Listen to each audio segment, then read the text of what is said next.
everyone, this is Nicole, and this is Metabolic Intelligence from Oval. We break down the science of your metabolic system so you can feel better, move with purpose, and make sense of what's happening with your body. Today, I'm joined by Dylan, an exercise physiologist and strength and conditioning specialist who's trained professional athletes, celebrities, and executives for more than 25 years. Let's get into our topic today. Dylan, why are we talking about blood lactate? It's not something that has been used by the general population up until recently. Traditionally, blood lactate was really only useful to two populations, and they were at polar opposites of the spectrum. So it's used in clinical care in emergency room settings, and they're monitoring resting blood lactate to find out if you're really in trouble.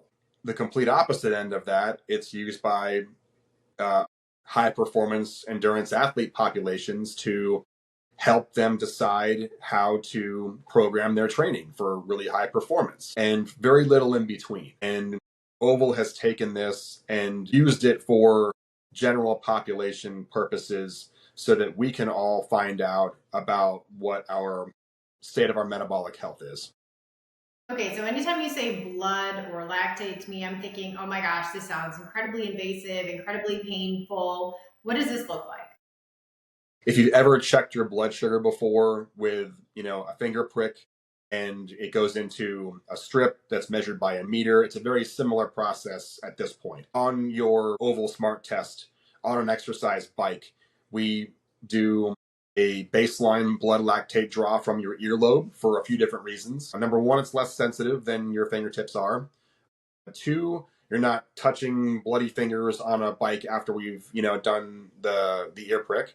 And then three, we don't have to distract you from what you're doing on the bike during your test to take another measurement. And in all likelihood, we'll probably only do one ear prick and then just take a single droplet of blood every 3-minute stage on the Oval Smart test in order to get the data we're looking for.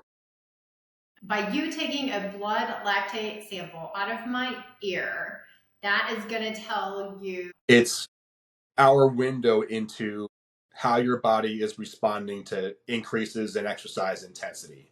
So during the test itself, we're gradually increasing the intensity on the exercise bike, and we're measuring what fuel sources your body has to use in order to meet those demands. And blood lactate is the biomarker that we're using to get that information.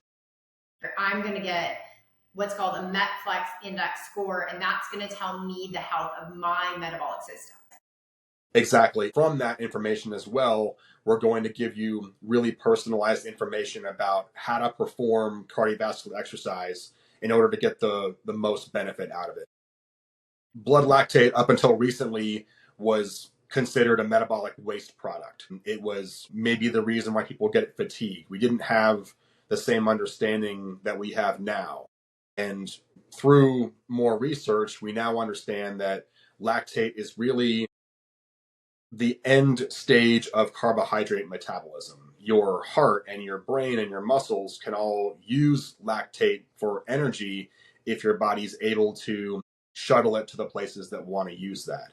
So when we're measuring blood lactate during your Oval Smart test, we're seeing how much lactate is being produced at certain levels of demand, and then how effectively your body can transport it where it would like it to go. That's an observation about how your body is using carbohydrates and fats for fuel, which is then an observation into, in a larger sense, how flexible is it in being able to change fuel sources on. They're not going to change from day to day.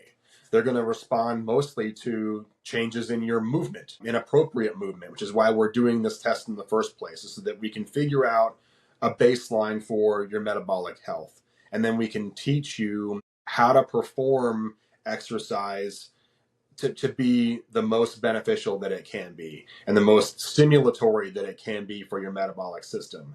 And then when we do that and then have you retest, will show what growth has taken place. Awesome. Well, thanks for teaching us about blood lactate today, Dylan, and everyone. Thank you for joining us today. And as always, if there's a topic you'd like us to cover, please feel free to submit them to social@care. Stay tuned for our next podcast.